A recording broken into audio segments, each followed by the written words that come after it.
Hello, welcome back, everybody, to another year of the Sunday Podcast. I'm Ollie Lam. And I'm Matt Seddon. Back in 2025 for our 5th season. You can expect more of this. He's claiming that he was ill before the semi-final, whatever. But, you know, I just feel like at that point he was just looking for attention. And some of this. You normally say, no human is limited. So I can't limit myself, or I can't just say I can do. As well as event coverage around all the major races on the UK circuit. And if you're a fan of the pod, please give us a rating and review on your preferred podcast streaming service. And if you want to stay up to date with all the latest news, give us a follow on Instagram at Sunday Podcast. As always, thanks for listening. See you next time. And we hope you enjoyed the episode. Hello and welcome back to another episode brought to you by sportsshoes.com. As always, Matt and I thought we'd better wrap up some Prefontaine Classic action, particularly as we saw 2 world records on the women's distance side. If you haven't already though, Jess Bailey's episode came out today, for those listening today, on the Sunday. Great episode, if we do say so ourselves. You really got to know Jess, didn't we, mate? And I think definitely worth a listen if you haven't already, for anyone listening to this. Yeah, absolutely, man. I mean, it was, she's an epic guest and obviously an epic runner as well. And I think for us, like, we didn't know too much about her going in, and her personality just shined through. And actually learned. We've had a few Birmingham guests on as well. It pains me to say it, but we give Birmingham Uni a lot of airtime just because of the success that Uni has and the athletes coming through it. But and we continue to just learn more about the setup and the dynamic, and especially for someone like Jess, who's a fresher. And I think interestingly as well, that recruitment process, there is recruitment that obviously takes place, and the routines and the inner workings of like a scholarship athlete. So I do recommend anyone and everyone do go and listen to Jess Bailey. Yeah, absolutely, mate. And right, let's get into these Prefontaine races because, mate, I think for me, we got to start with that women's 5K. Obviously 13:58 for Chebet. And not only that, she looked like she could run 10, 15 seconds quicker, if she was really gunning for it. And I know that's easy to say because maybe she just ran so quick because she was in a race, right until 200 meters to go. But the way she closed that last 200, I'm thinking surely she's got way more in the tank. But a fabulous race, right? And obviously great achievement, smashing 14 minutes. It's unbelievable. And I think it was easy to see, where did she run? Paris, Rome, wherever she ran her 14:02 and got incredibly 14:03 and got incredibly close to that mark earlier in the year. I think you were like, okay, it's only a matter of time. I mean, she really, when she ran that 14:0, she really hammered it. I think 4 or 5 laps to go, she really started to put her foot down and then just lost the light. She didn't have that same close that she had in pre, but. Mate, I'm currently reading Haile's autobiography again, The Greatest. That is an amazing book, and if you haven't read it, you need to. People listening, but and it goes back, and they sort of share the story of some of those records that Haile and co used to break, and this is when wave lights weren't a thing, and pacers would hang around for 2K, possibly 2.5, and they'd run the whole final 5-6K of a 10K on their own, or the whole 2.5 3K on their own. In the 5. And what Chebet did reminded me of that, just lap after lap after lap. It was just relentless. And the big thing as well, she had people with her. She had Segai and Gatic on her shoulders. So she actually had a race to think about the whole way up until literally the last lap. Pretty much. But mate, I mean, her clothes, she's ridiculous. She is. Yeah. And I think after we maybe had that little discussion post Kipyegon in the 4-minute mile, and I'm just like seeing Chebet do that, I'm like, this woman is going to challenge. I would love to see Chebet and Kipyegon race a 1500 or a mile. It would just be a fascinating matchup. Just like when they come together over 5,000, it's a fascinating matchup as well because they're pretty even, although Chebet clearly just showing she's the best. Yeah, or even a 3K, mate. Wouldn't we like to see that? 3K would be, that would be classic. But mate, and I think that's it. It was the way Segai still run 14:04 and Gettys just still run 14:01, but they've both been absolutely blown away with 200 meters to go. And you've got to think, if they're not on Chebet's shoulder, surely she kicks with 600 to go. Because, like you say, she's having to think, well, I need to make sure I win this race. Like, obviously, at the world record, she's got to be aiming for it. But she doesn't want to go too early in case she then ends up losing, right? And I think if she actually, if she was in one of these kind of Cheptegei style races, where it was just her and the wave lights, she could have kicked from a lot further out and run even quicker. But maybe that's unfair, because I think having to think about the race and really locking in like that was what enabled her to run so well and close so well, because she was just right on it. And that was our criticism, right, of breaking 4 the other day, was because it wasn't a race. Kipyegon had nothing to really kick for. And actually, you don't close like that if you got nothing to kick for, right? Exactly that, and we saw that with Kipyegon herself. She looked so much more comfortable, so much better in her race over the 1500 in her world record than she did in breaking 4. And I think what was weird about breaking 4, just I guess we're moving on to Kipyegon quickly, is she just didn't have any tune-up races before it, and Kipyegon has always raced. You know, she over 1500. You can't just approach it like you would a 5000 or a 10,000 or a marathon and just come out of nowhere and race. And I know she did that 1000, but that was 2 months prior. You know, she then didn't race for pretty much 6 weeks or so.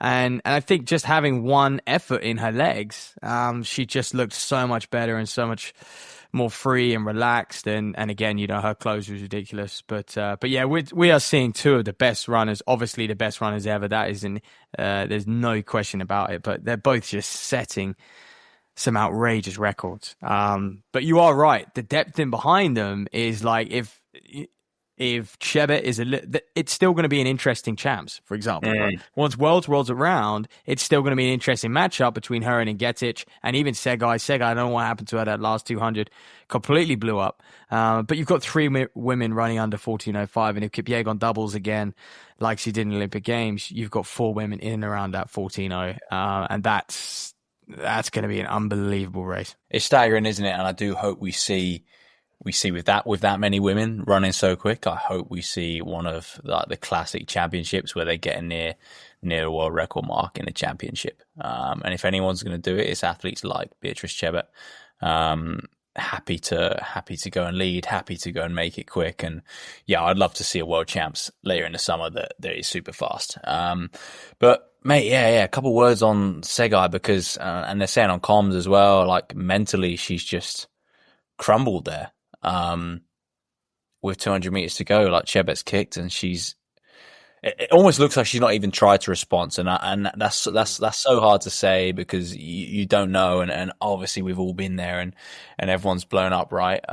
Where you do have nothing to respond, but you've got to think an athlete of Segai's quality, surely she had more than that today. Or yesterday, sorry. Yeah, but at the same time, you're like, she's pretty much run the fastest she's ever run as well. She's a couple seconds off, obviously, the previous world record, which was her personal best. And she's just right on the limit. And I think it looked a lot worse. I mean, when Chebet runs 28.8 for the last 200, I mean, even if you're running, you know, even if you're 32 is still, you know, they're still lifting it. They're lapping in 67s. And for her, you know, 66.67, and for her to run a 32.33, I mean, obviously, and someone runs 5 seconds faster over the last 200, it looks like you've completely given up and imploded. And, you know, I think so. It doesn't help that Chebet literally just took off like she did. There wasn't a constant progression throughout that last lap for Chebet. She was very much, honestly, it was Hailey-esque in a way. And you know, Bekele used to just do this so well in a way. She just literally, the switch just, you know, flicked, and she was off. That last 200, there was no build, there was no wind up. You know, there was a subtle, I guess, you know, she still ran a 31 high or whatever for that previous 200, but you'd kind of expect that. But yeah, to then chop down 3 seconds over that last 2 was just mesmerizing. You take if you take Chebet out of the race, like Ingetic just kicks not bad at all as well, you know, putting 3 seconds on Segai. Exactly. Yep, so. Exactly. I think when Ingetic, though, you could see the minute Segai like almost like blows up and just stalls. Ingetic just, again, she just like something just awoke inside of her and she was off. Like her change of pace as well, that acceleration was fantastic.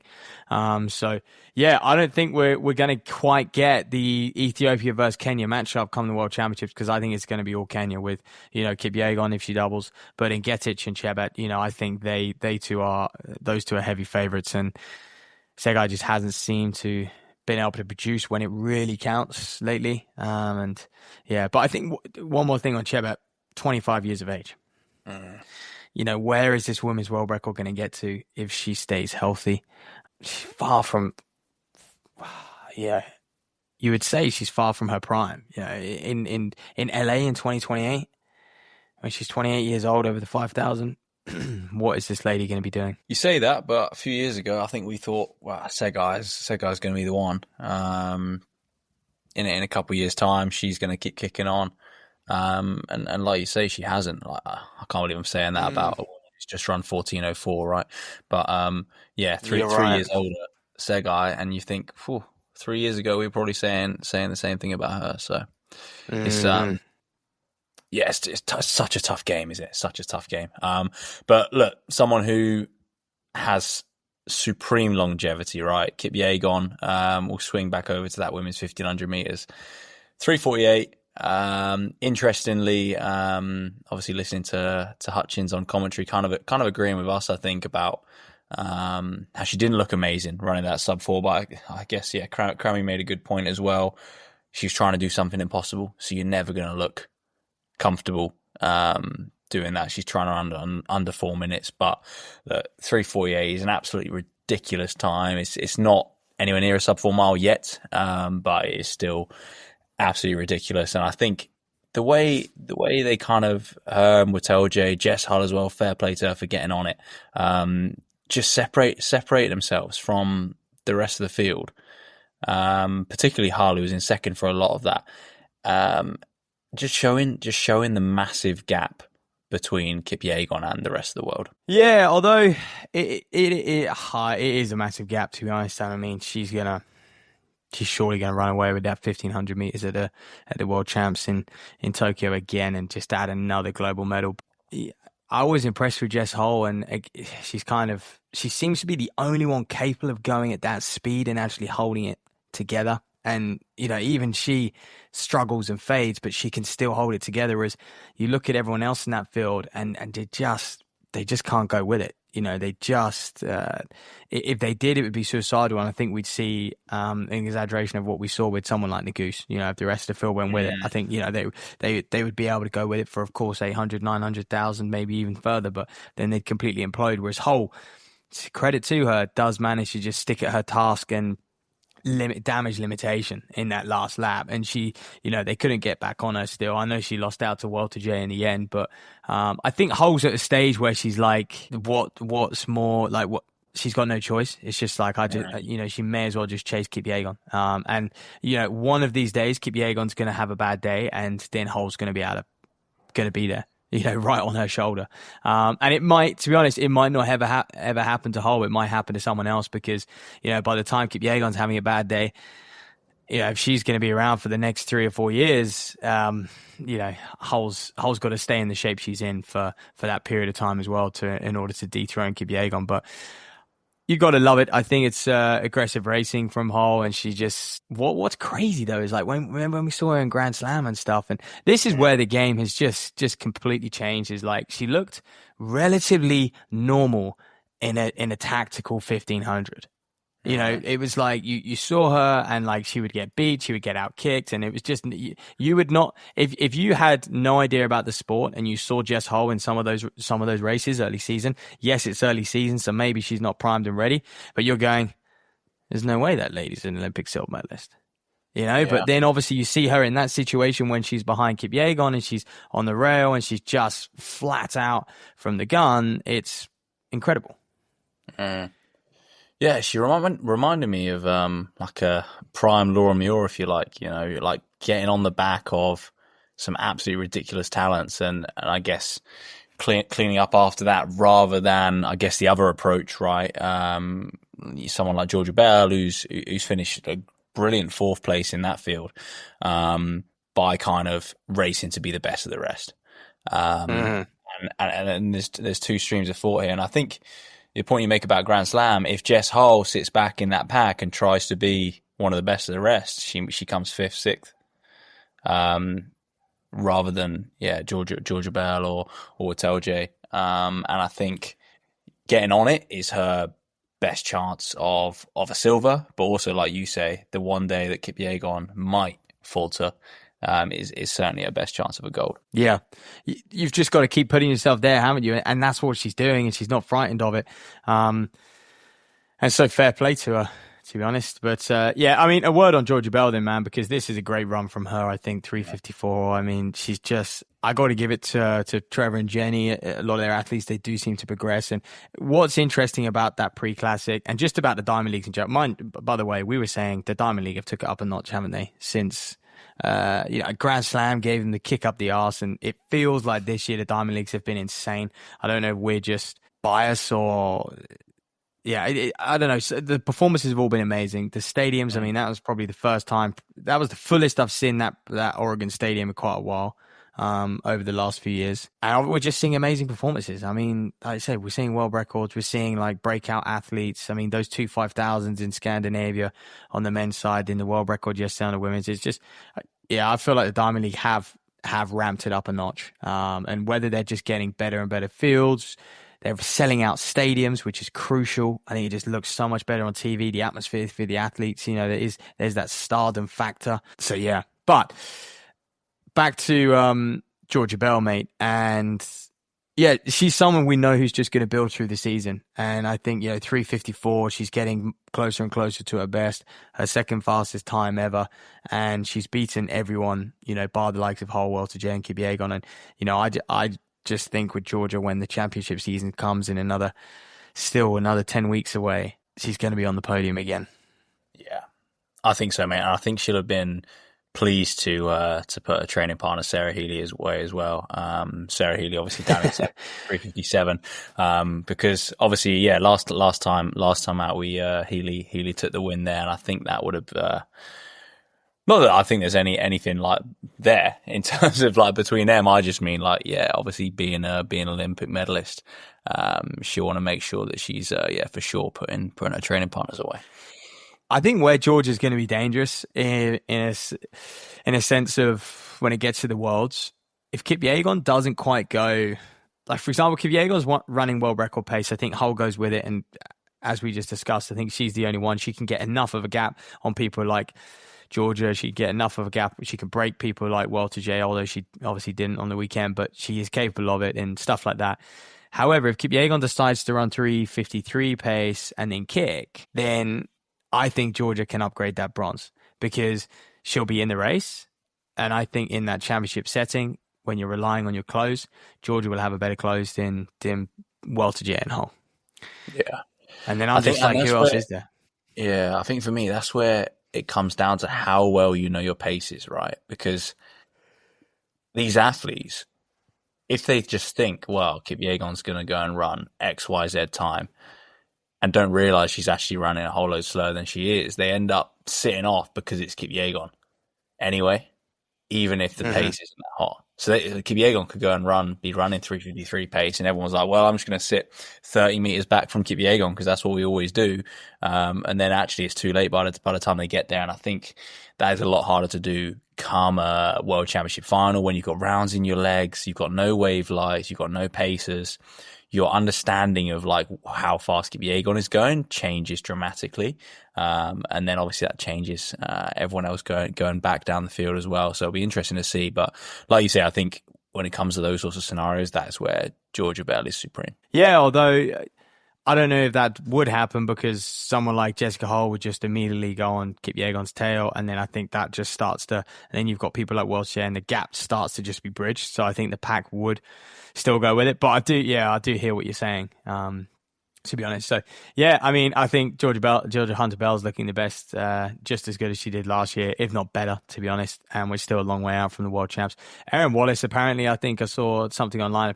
She fell. I mean, like I say, it's difficult when you're watching Kipyegon and co so far up the field. You actually don't even see, same in the women's 5. I couldn't even tell you what happened further down the field because you just don't see it. You don't see any of these moves. And it was similar in the bloody, in the men's mile. You're trying to watch 2 races, weren't you? Because the gap was so big. But mate, should we quickly pan over to the women's 8 where we saw Gemma Riki run tried to front run it basically.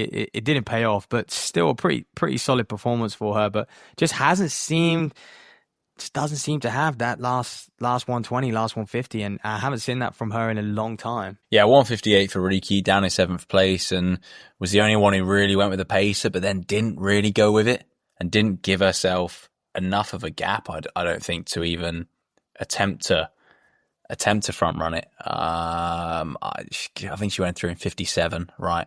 And it's just like, it's so hard because you obviously she's gone over there. The pace is set for whatever it's set at. You want to string out the race and go fast, but I think you've just got to adapt to what's going on around you. And if you see that no one else is going with it, get yourself in that pack. Just relax rather than being out front and just there for 6 women to just come past you with ease. I think it's always going to be so difficult, and it's not like Riki's kind of renowned for her front running in that aspect as well. So yeah, I don't think it's a bad run. I think she's going to make the GB team, right, and then she's going to put herself out there. And I think it's just taking each round at a time for someone like Riki at the moment. And then once you're in a final, who knows? We've seen her get close before, but I don't think there's going to be any like telltale signs before that she's going to go and upgrade to a medal, you know.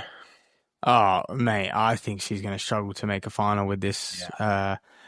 For me, it's just a big indicator. I mean, that field is world class. I mean, that is a difficult field to operate in. It's the best 800 meters runners in the world. You know, I guess obviously Keely wasn't there, and potentially we saw other people double and appear in it. But I just think for me, it's the last 150, the last 200 from Riki. And again, like we saw it last year at the British Champs when Phoebe Gill just pulls away from her in the last 100. And obviously Phoebe Gill is an incredible runner, but yeah, you're going to have to beat people better than Phoebe Gill probably to make a global final, or at least be able to do that.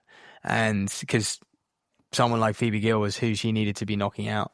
Someone of that level who she needs to be knocking out to make the final. So, and that was the Olympics. But yeah, and again, we're just not quite seeing it this year. And I think it's just difficult, isn't it, for athletes when they're just missing that final piece. Everything else is amazing. She's running her best. She has over 1500 pretty much, and she is running some still pretty decent times over the 800. But because it's just so tight, you've got to be able to close that last 150 or at least hold it together that last 50 meters. And she was still in third with 60, 70 meters to run, maybe 80 meters to run. And then obviously, they just keep coming by, and she's 7th by a couple hundredths of a second.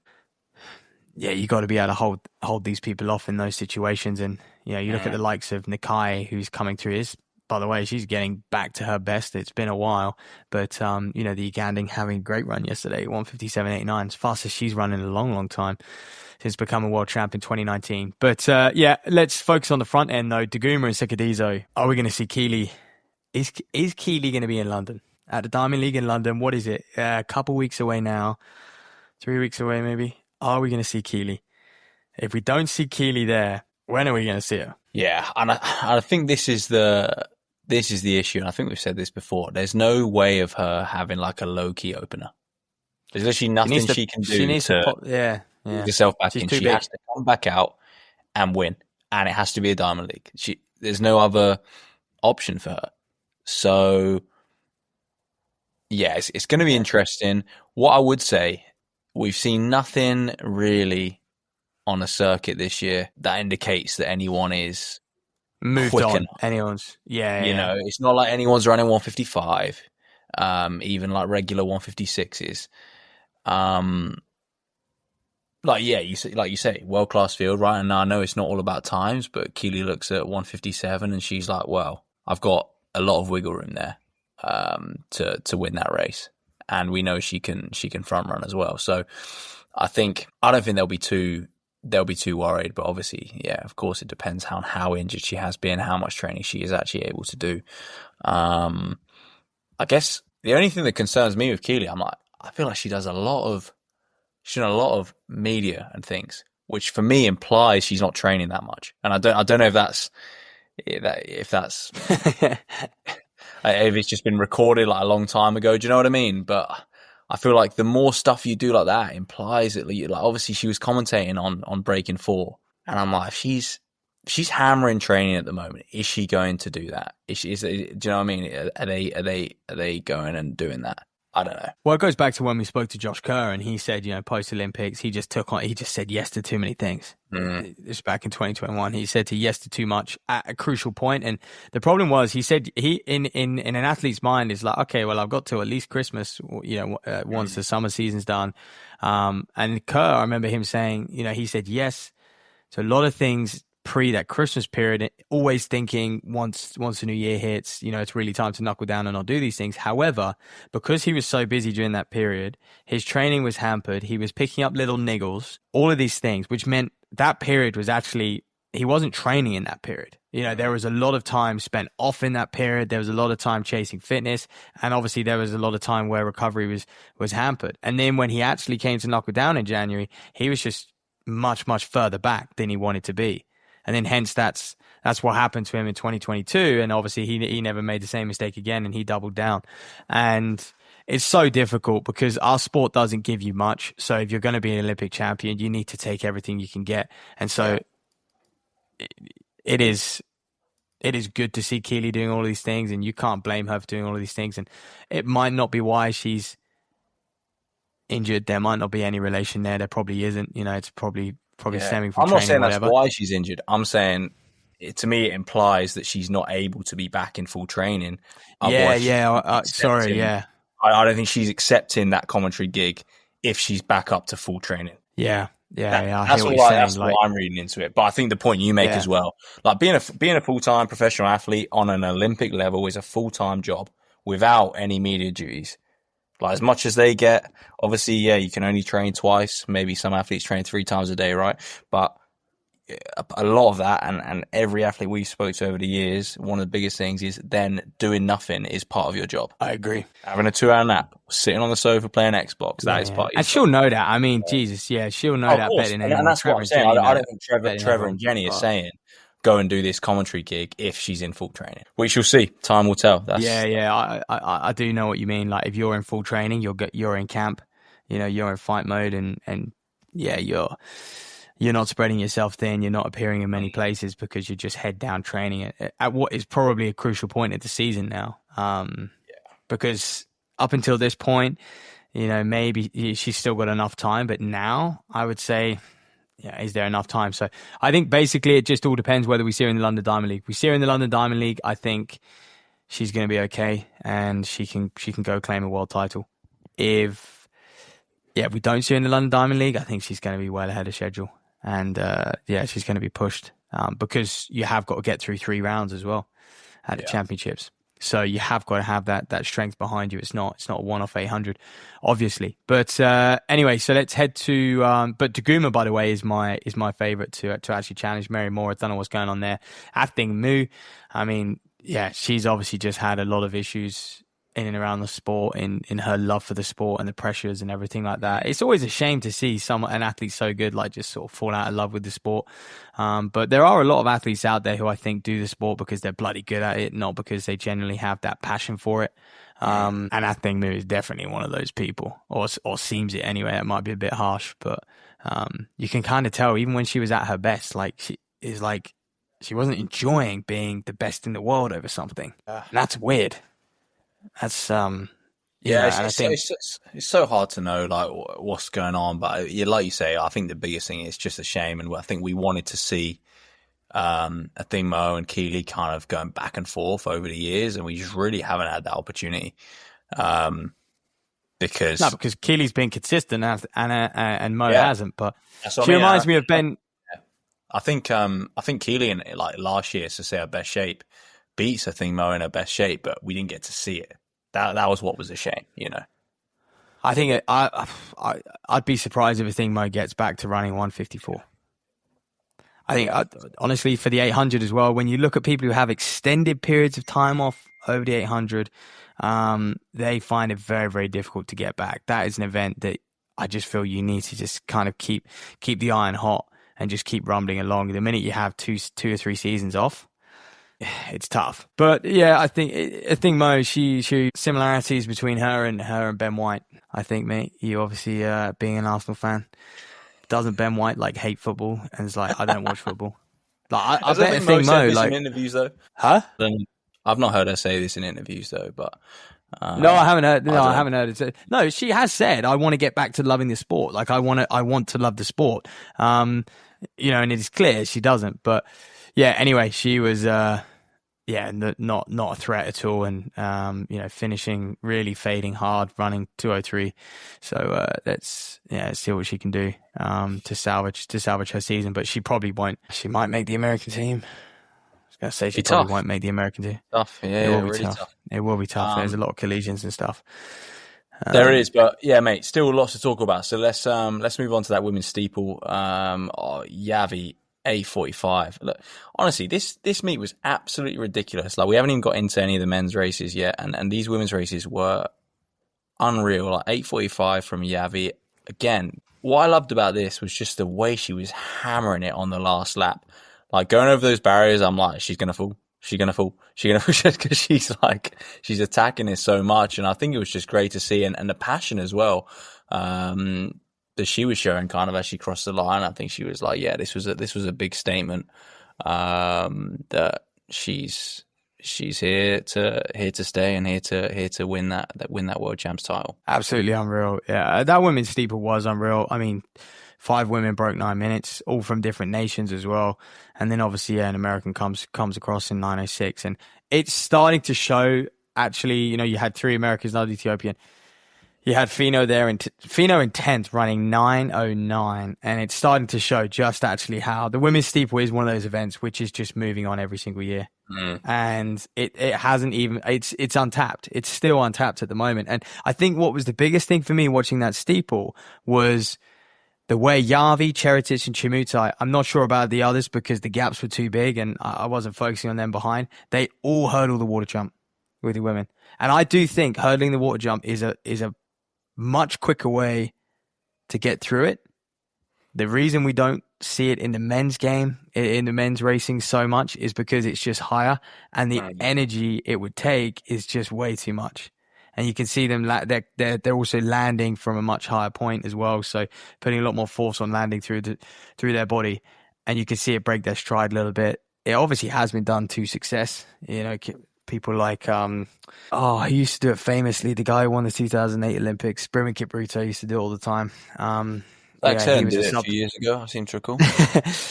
But there, and I think we do see men try and experiment and jump the water jump without putting their foot on it. But I think you're going to see this more and more in the women's game, and I think in the women's racing, and it makes sense. And Yavi, Cheritis, Chimutai proving that they absolutely nailed the water jump. They are so strong. They are unbelievably strong. And the reason I think the women's steeple is just untapped as well, and it's going to get so much faster even from now. I think we're going to see, more and more Europeans cracking 9 minutes in probably the next 2 or 3 years. We really are. And it's because their strength, their power to weight ratio compared to those barriers, they're going to be able to get a lot closer to their 3,000 meter flat time.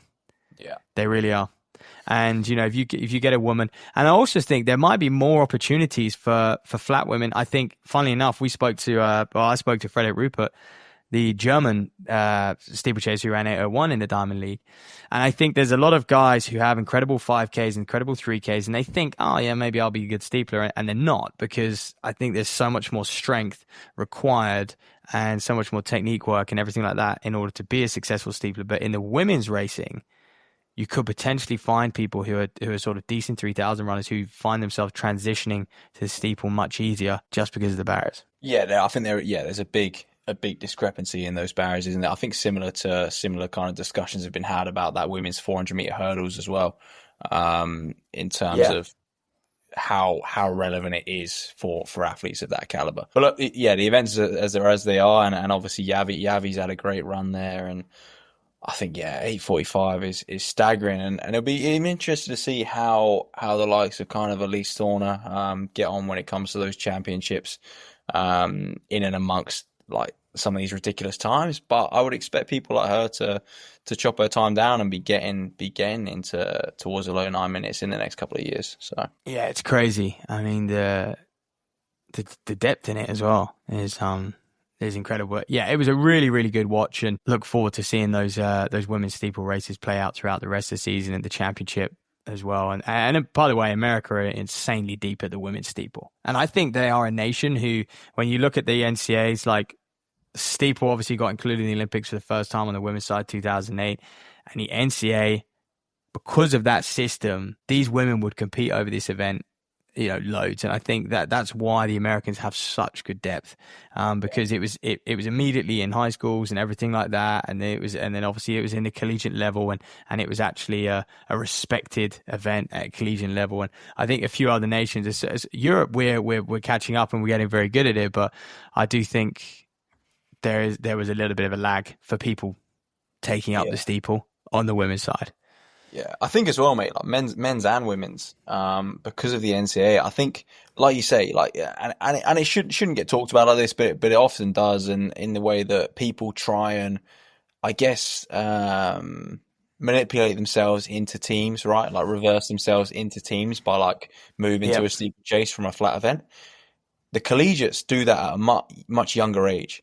Like we might have it where people are trying to do it to go to an Olympics or a World Champs, but to get to an NCAAs is hard. So people who are 5K guys, 5K girls, cross country, 1500, whatever it is, or maybe they run a good 3K indoors, then think, oh, how am I going to get myself to ACCs? How am I going to get myself to the NCAA?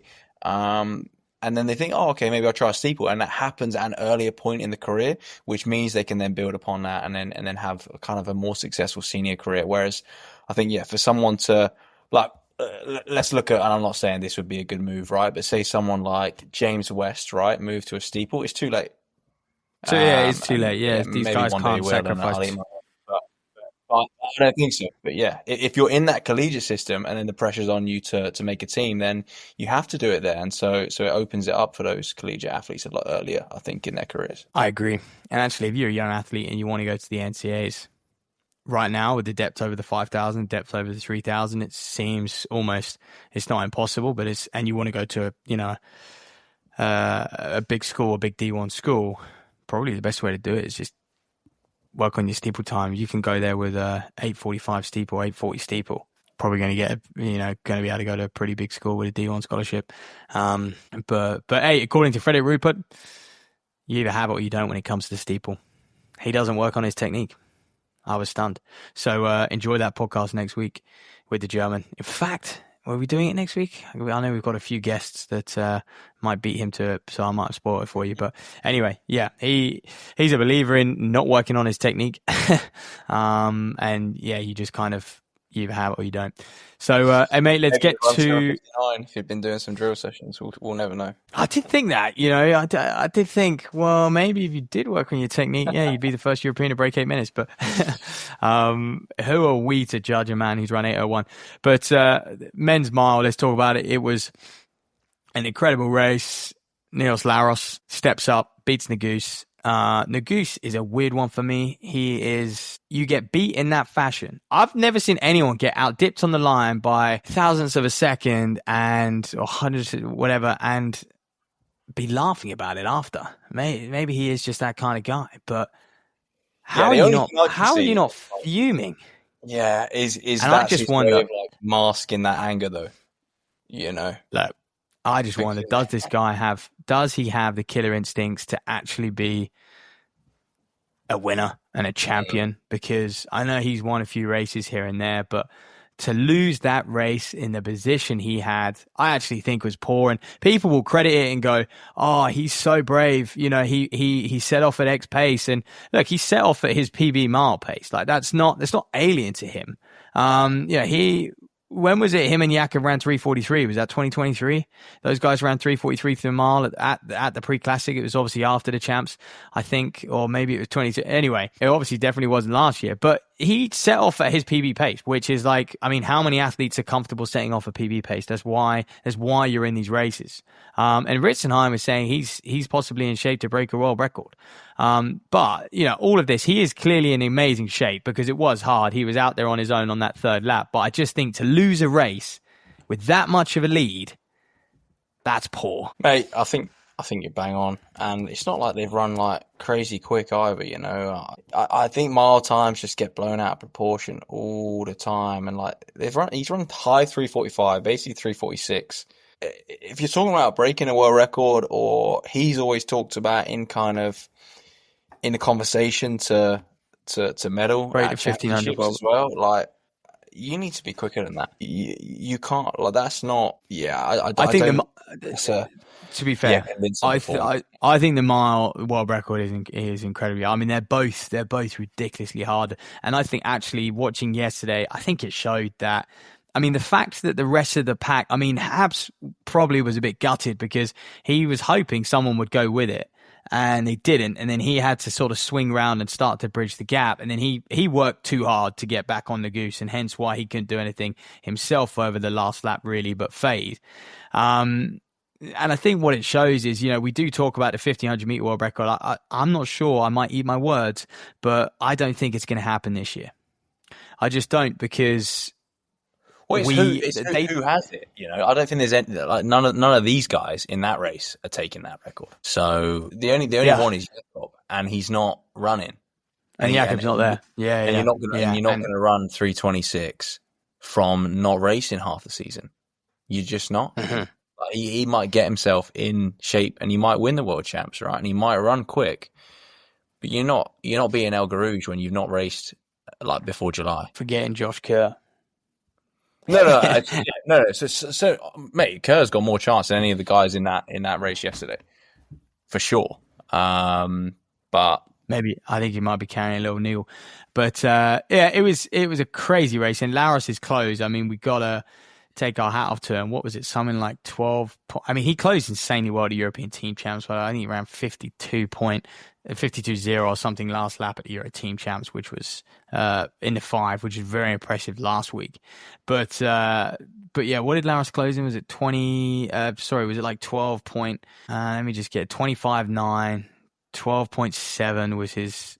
Oh, that was his 100 from 1500 to 1600. So an incredible close. But apparently the gap, it was 2.6 seconds with 200 to go.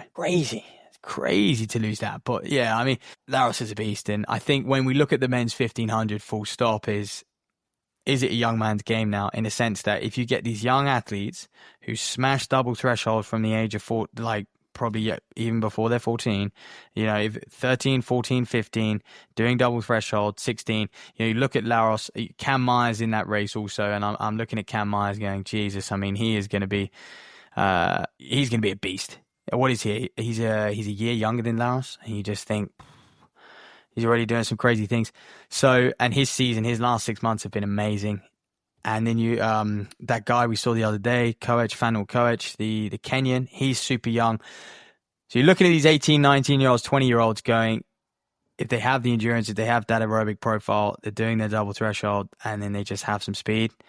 I mean, they're hard to beat. And, bless these other guys who are 24, 25, 26. I mean, Whiteman was in this field.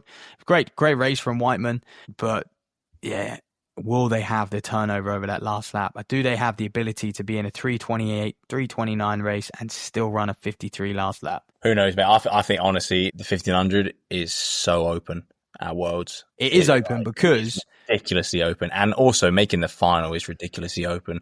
I think we'll see some ridiculous semis like we have in the past few years. Not necessarily ridiculously quick. I don't necessarily think we'll see maybe as quick as we have recently, but I think we'll see some big upsets in semi-finals. We will, and it is open. And one of the reasons it is because obviously we haven't seen Jakob at full health. When will we see him? He's kind of similar questions to Keely. Really, when is he going to open his season? And I think he is someone, if he's not 100%, he won't have the ability. I mean, look, he was at his absolute peak last year, took it out, still came fourth over the 1500. And, it's more just if he's going to take it out for these guys. But I think we're going to see, if Jakob's not at Worlds, even if he is at Worlds, we might see a very, very different final. I think Jakob's going to be playing with fire if he tries to lead out Laros, Habs, Hocker, Nagus. I mean, that tactic hasn't worked for him the last 3 years. And he's probably, and he can't be If he was as fit as he was over the last couple of years, he would be racing right now. So he can't be, which means he's going to be even more vulnerable. So his chances of winning a world 1500 meter title are going down the pan. But it is wide open. No option. That's the issue, right? He has no other option. Well, yeah, that's it. He has no option. He can't sit in and let him run 3:35. He can't do it. Let alone 3:40. You know, that's the thing. Like, it's best comeback ever. I think best comeback ever if he wins the world title. After the last few years, how he's lost out. And then obviously being injured during this summer, if he does, it'll be an incredible story, and it will be bloody good if he did. But I just don't. Yeah, I think just with the level at 1500s now, it's not gone are the days where three or four men were a threat to Jakob, and he just had to focus on outrunning a couple. He now has to outrun 10 guys. I mean, Cole Hocker's coming fourth. Cole Hocker, by the way, I still think has a good shot at becoming world champion, because when you look at it, obviously Laros kicked insane. That was a freak run from Laros. That was insane. But I'm not quite sure in a busy, packed race, Laros is as good as someone like Hocker. But when you look at it, Hocker, he kind of beat the rest of them, because obviously Nagus and Habs got away and Hocker's come fourth. So he's come out on top there, and he's someone who we know will peak at the right time. Well, that's it. Hocker's never going to be like a Diamond League dominator. Like someone. No, like that. He's never going to be that guy. As long as he's able to run 3:28, as long as he's got a 3:28, 3:29 in his locker, he's always going to be there or thereabouts in a championship race after 3 rounds with, like you say, some busy negotiating bodies. Hey, I guess the other thing, George Mills, where does someone like him finish in that race yesterday? We will never know. But we'll never know. Where will he feature when a World Champs comes around? That will be another interesting one. So, well, the problem with someone like Mills is you just swap him out for. I mean, in that race, you're just like, well, Mills is in there.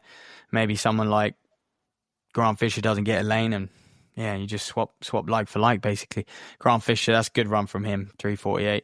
He's in shape to win the world 5,000 meter title. I think that was a bold call I made early season. Maybe not bold considering the things he was doing indoors, but I do think he will win the world champs. In the indoor, yeah, so bold. No, but like when you think Jakob is in that event, and Jakob's been so dominant over that event, and I think he will indoors. Jakob is still racing really well, but I still looked at Grant and said I think he's going to win the world 5,000 title. He's just missed a precision as well. So, mate, that was pretty classic. It was an incredible meet. The Diamond Leagues have just turned up this year. I think the other race was that men's 10,000. Mahari wins, the 18-year-old from Ethiopia.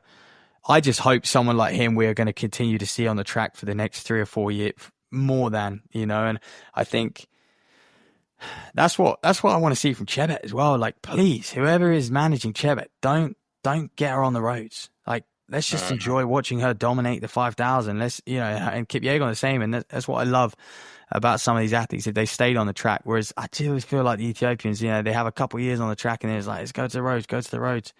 But anyway, Mahari won that. They're cashing in. And Aragari and Barega, it was a great 10,000. But not too much to report because we didn't see it.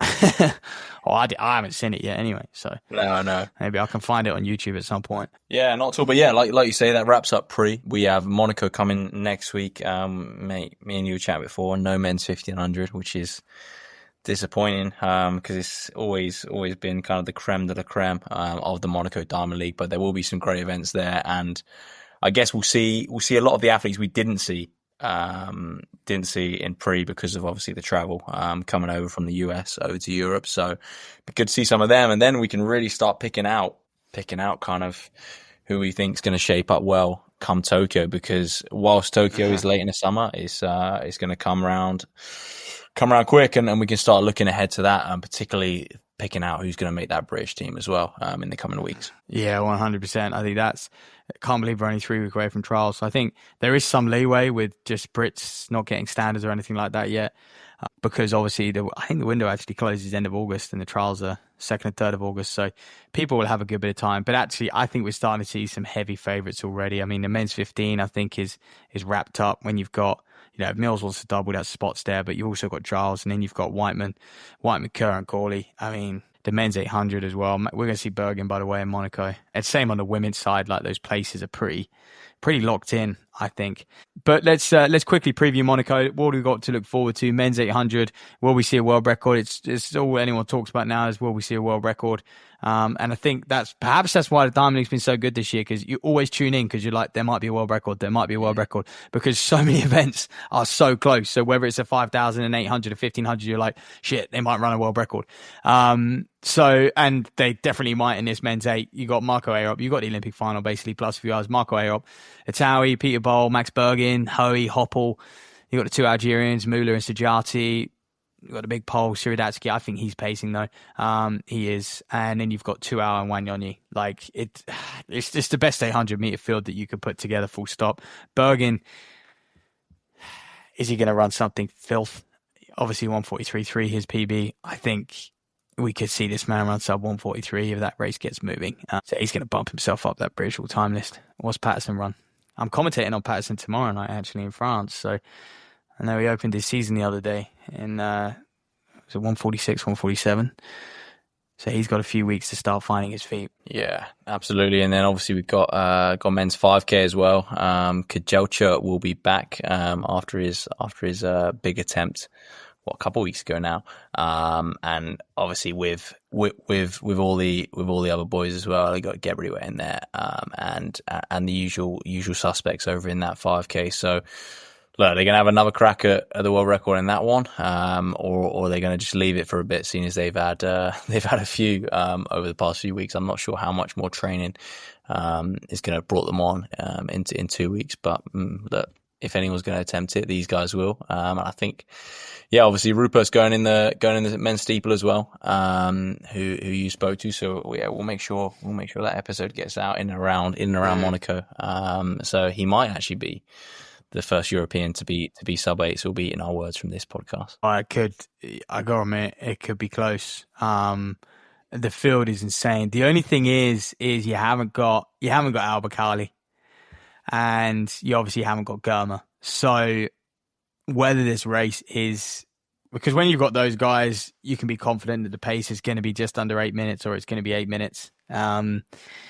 Like it was when Rupert ran his 801. But if you haven't got those two big names, it's more, I think he's going to be looking to try and get the win. And I think, someone like this is a great kind of matchup to see who the best of the rest are. And whoever wins this, that's going to be a bit of a statement, to be honest. But yeah, you've got the two Americans in Rooks and James Corrigan as well. Both of those went to Paris last year, and they've been kind of America's under that BYU program. Head Eystone coaching both of those, and you've obviously got Jalali, the Frenchman, and Bebendorf as well of Germany is another very, very strong contender, 8'11", but can finish fast. He ran well in Turku, obviously dominated European team jams a little while ago. So yeah, you've got you have got a couple of strong Kenyans in there who've run 804, 805, that sort of region. But it's tough to see who's going to really take that race on when it gets moving. So it might be like a 8-10 race, and everyone just close hard, which is going to be a fun watch nonetheless. Women, we won't have got 1,000, mate, which is a bit. We hate them, don't we, on this podcast? Yeah, we hate the 1,000. We hate it. We're not a fan of the K. We're not a fan of the 600, unless it's like. The only time for me is like either in March, April, or post champs, when they all go to like somewhere nice like Switzerland post champs, and just like race a K because they've all been partying after the Olympics and they just want to get a little paycheck and see run quick over a K. Like I get that, but why are we tuning up with a K? It's just like it's a few decent athletes in it. That is the. I guess the silver lining. We will, but it's just all these athletes, just like they're all like, oh, I can go get a national record over 1,000 meters. Like, oh God, really? Or I can get a European record over a K, or Oceania record over a K, like this and that. And I think I know why, because obviously they had a 1,500 in Eugene, they had an 800 in Eugene, and to have another 800 or a 1,500 with all the same athletes, traveling all over. So yeah, they've mixed it up a bit, but I think that's why we haven't got a men's 15 and stuff, because that travel, you want to get the same. The field was in Eugene. And if you want to put on a good show in Monaco, you basically have to get all those guys over to Eugene 6 days later. Over to Monaco, 6 days later. So, and a lot of them are probably just like, nah. Especially if you're American, you're now, Hocker will now be preparing in the Goose. They're probably just going to prepare for their trials now, so we won't see those guys. And then, of course, actually, you've got the London Diamond League in 2 weeks' time. I just double checked that, Lum, which is going to be the Curvy Yaka matchup. So yeah, the women's K. I mean, yeah, Jess Hull's doing it again. So she's probably strong favourite. You got Audrey Worry in there as well. So she's running very well over the 800. Riki's doing it. Mary Moore. And Mary Moore has been fading over the 800. That last 200 is going to be tough for her. So that's it. They're the distance races. So we've got some great lineups. And I think the London Diamond League that following week, obviously, that's a sold out crowd. And that is where we're going to see some real 8:15 matchups once again. But that kind of, I guess that wraps up the whole pre-classic Monaco preview. We got Morton Games next week, which, by the way, is always a fantastic meet. It's the same day as, I think it's the 11th as well, isn't it? It's the same day as Monaco. So, we're going to have 2 screens going to watch that. We've got a bunch of, sort of British top Brits challenging, potentially for some commie standards, sort of that sort of Euro standard. I mean, Copeland, Randolph and Crawken going 800. Crawken ran another 144 last night. Rory Leonard in the mile, in the 5,000, Ellis Cross, Phil Sesman, Tarragano. Wheeler boys, are in the 5,000 as well, along with Gide. Women's 8, Grace Van Zanyu and Hannah Seagrave, and then women's 15, Shannon Flockhart, who of course won last year, and then Carrie Hughes. We've got obviously strong British contingent in over at the Morton Games, and some very, very good lineups as well. It's always a big deal if you can win a Morton Games title. So, and Watford Grand Prix next Saturday. So we'll probably be back with another one of these episodes breaking down the whole weekend, because I think now is where we start to really hone in on how the Brits are performing, how they're all shaping up, and who is in the best spot heading into British Champs and who's going to be on that team. Yeah. Absolutely. So we will be back next week to chat all about those races that we've just mentioned, and start to put in our early picks. We'll also start to get a little prediction contest going for the British Champs as well, so we can start really I say you guys can start thinking about who your picks might be to get on a team or to win those British Champs titles, and then obviously being with a chance to win yourself some sports shoes, something. We don't know what yet. We don't know what the prize is yet, so we'll have to speak to someone about that. But that will be coming ahead of British Champs, as we did for the 10K. So yeah, start thinking about who your picks might be, and we'll bring you more information about that closer to the time. But yeah, thanks for listening to us. Have a great rest of your weekends, and we'll catch you guys very, very soon.